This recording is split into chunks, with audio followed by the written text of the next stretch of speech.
So, hey guys, today we're going to be looking at a ruling. And by looking, I mean we're going to really mull it over and try to figure out the answer. So, today we're going to take a look at Mirror Jade.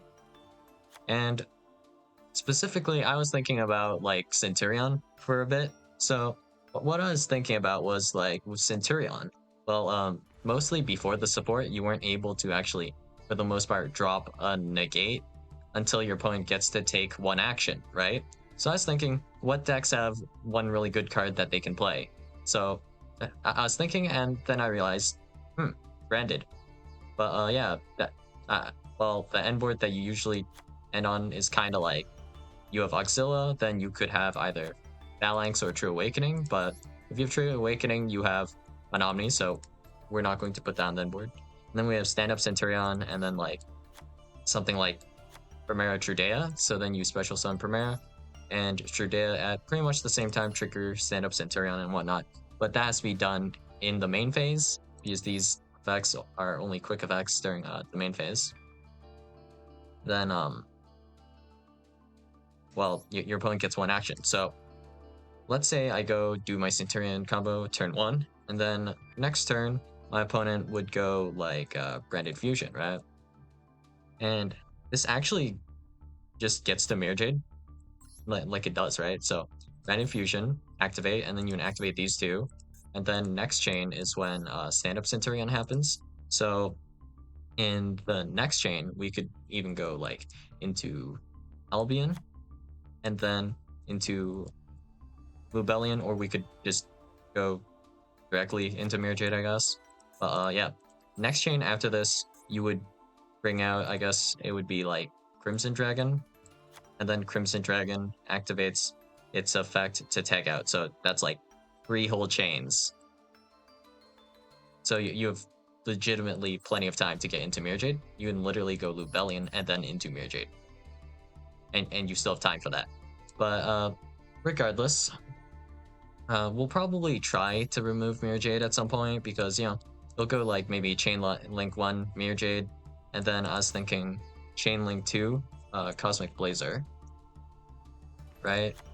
To Mirror Jade's effect, or something like that. Destroys Mirror Jade's other effect activates, where if this fusion summon card in its owner's control leaves the field because of an opponent's card, you can destroy all monsters your opponent controls during the end phase of this turn.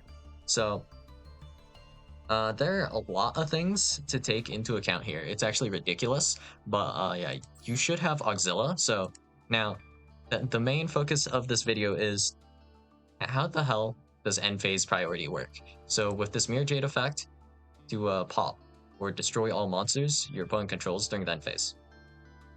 When exactly can you activate that? Is that legitimately the end of the end phase, or is that just whenever during the end phase?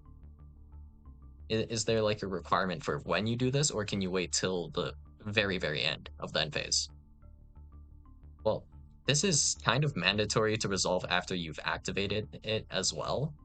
And another card that's actually mandatory here is kind of Cosmic Blazer, with the fact of you can bash this card until the end phase. So bash until the end phase. So that means during the end phase at some point, this has to come back. So which happens first? So starting with this ruling here, does Cosmic Blazer come back and then Mirror Jade destroy, or can we Mirror Jade destroy and then do Cosmic Blazer to return so it is not destroyed?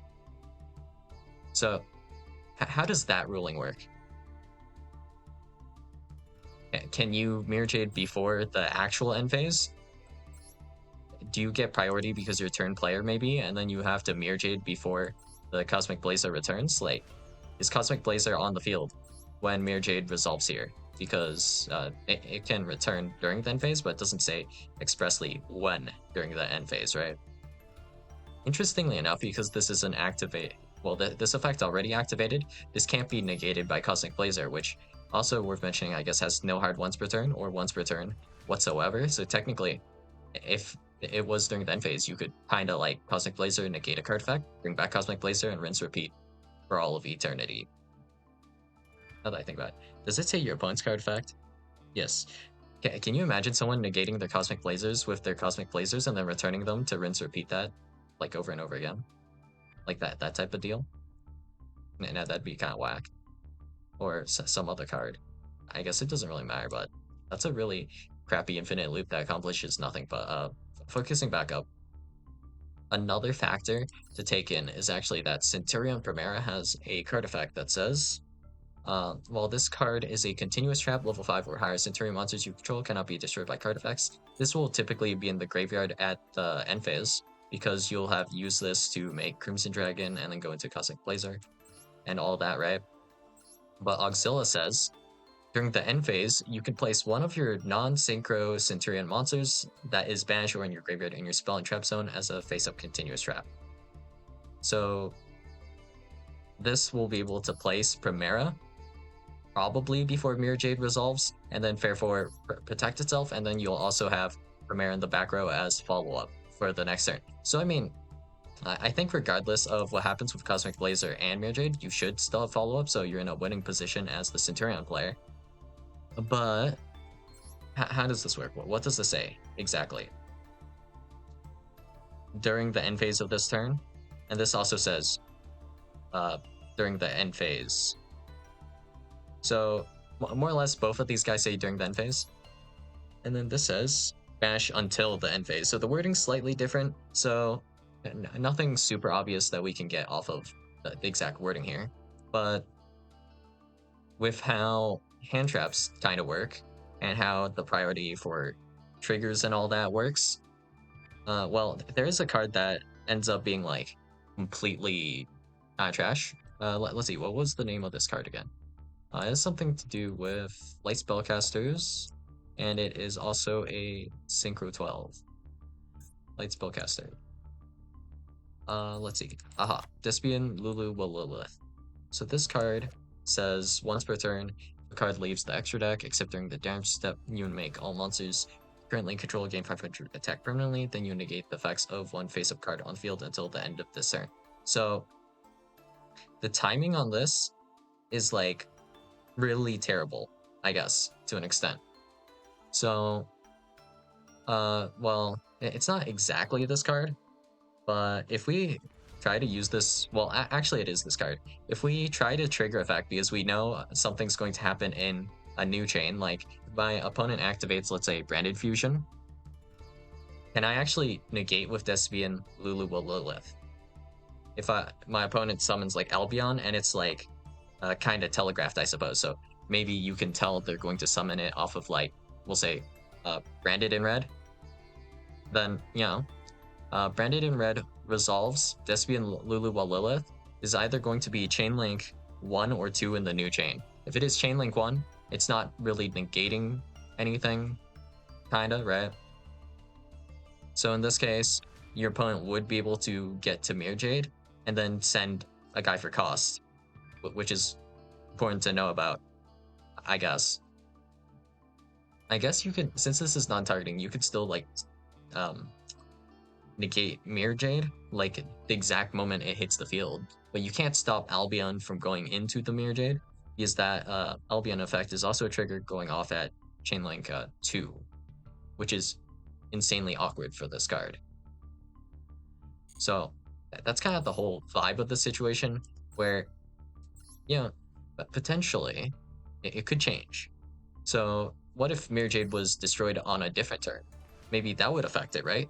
Because if we've turned player priority, I think, then Mirror Jade's activation timing during the end phase, I think it should change, right?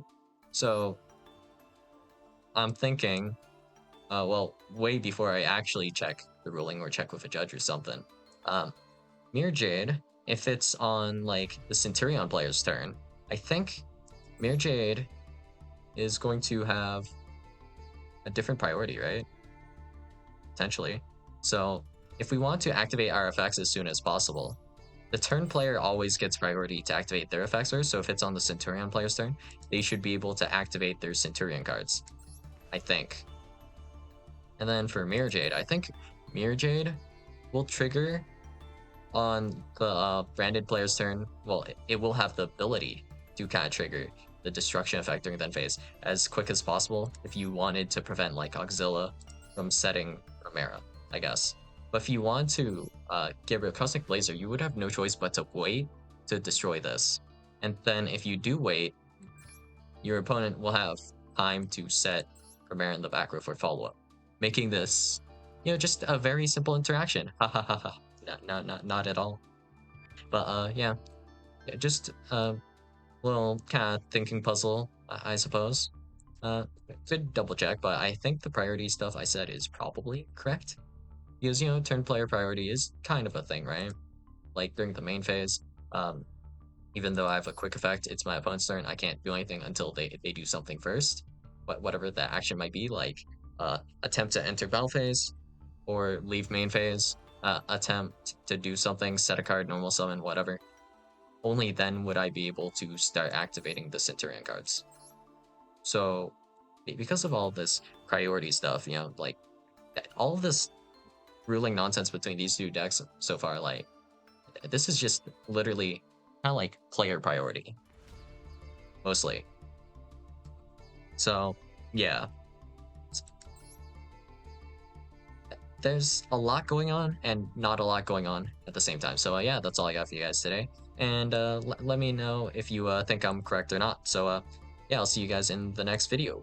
Bye.